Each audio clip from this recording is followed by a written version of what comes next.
যুক্তরাষ্ট্রে নিহত মাদারীপুরের নাহিদা সুলতানা বৃষ্টির মরদেহ কিছুক্ষণ আগে এসে পৌঁছেছে তার গ্রামের বাড়িতে।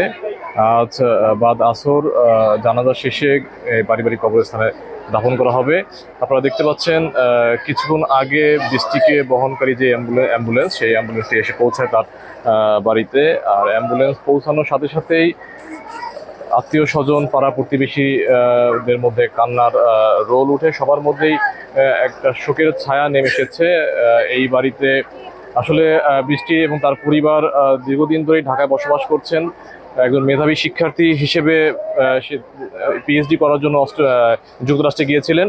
সেখানে নৃশংসভাবে হত্যার শিকার হয়েছে মাদারীপুরে এই মেধাবী শিক্ষার্থী নাহিদা সুলতানা বৃষ্টি। তার মৃত্যু এই এলাকার অর্থাৎ মাদারীপুর সদর উপজেলার খোয়াজপুর ইউনিয়নের চর গোবিন্দপুর যে গ্রাম, এই গ্রামের মানুষের মধ্যে শোকের ছায়া নেমে এসেছে।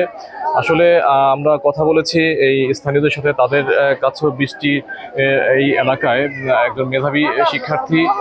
তারা প্রতি ঈদেই গ্রামের বাড়িতে আসতো এবং স্থানীয় যারা রয়েছেন সকলের সাথেই তাদের একটি ভালো সুসম্পর্ক ছিল এবং মানুষের স্থানীয় ছেলে মেয়েদের লেখাপড়ার বিষয়ে নিয়ে আসলে খুব বেশি সিরিয়াস ছিলেন এবং সকলের খোঁজ খবর রাখতেন।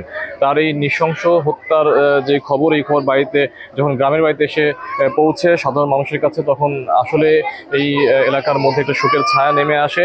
অবশেষে আজ সকালে বৃষ্টির মরদেহ ঢাকার আন্তর্জাতিক হযরত শাহজালাল আন্তর্জাতিক বিমানবন্দরে এসে পৌঁছে এবং তারপরে এই কিছুক্ষণ আগে আসলে তার মরদেহ বাড়িতে এসে পৌঁছেছে। মরদেহ বহন করে যে অ্যাম্বুলেন্স, সেই অ্যাম্বুলেন্স বাড়িতে এসে পৌঁছেছে। এর আগেই আত্মীয় স্বজন সহ পাড়া প্রতিবেশী এবং এলাকার অসংখ্য লোকজন বৃষ্টির বাড়িতে এসেছেন শেষবারের মতো আসলে দেখার জন্য।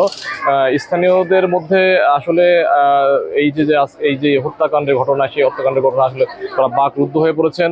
সকলেরই একই দাবি, এই হত্যার ঘটনার সাথে জড়িত যিনি, তার দৃষ্টান্তমূলক যেন শাস্তি হয় এবং এই ঘটনার জন্য কখনো আবার পুনরাবৃত্তি না ঘটে। আর এখানে যে বিষয়টা দেখতে পাচ্ছেন, আসলে পাড়া প্রতিবেশী আত্মীয় স্বজন পাড়া প্রতিবেশীদের মধ্যে একটা শোকের ছায়া নেমে এসেছে।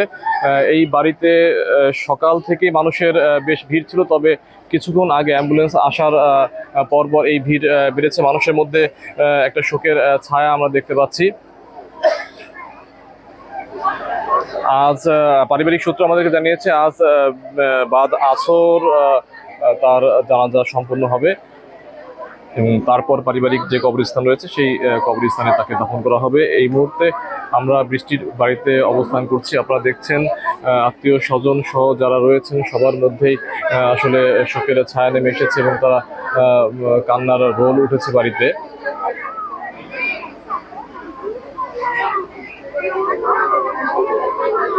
যুক্তরাষ্ট্রে নিহত নাহিদা সুলতানা বৃষ্টির মরদেহ তার বাড়িতে এসে পৌঁছেছে এবং মরদেহ পৌঁছানোর আগ মুহূর্তেই পাড়া প্রতিবেশী আত্মীয় স্বজনদের ভিড় রয়েছে এই বাড়িতে।